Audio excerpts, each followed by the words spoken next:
नमस्कार सर, माझं नाव साई लक्ष्मण दुधाळ. आजच्या विषयाचा खूप वेगळा प्रश्न विचारते मी तुम्हाला.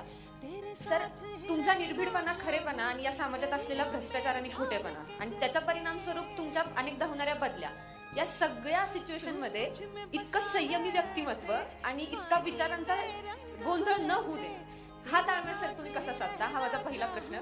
आणि दुसरा प्रश्न असा की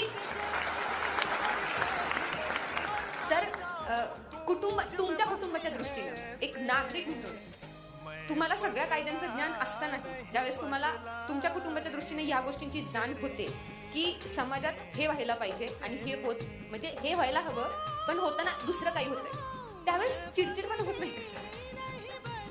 ओके, तुझा एक प्रश्न मी एकत्र बोलतो.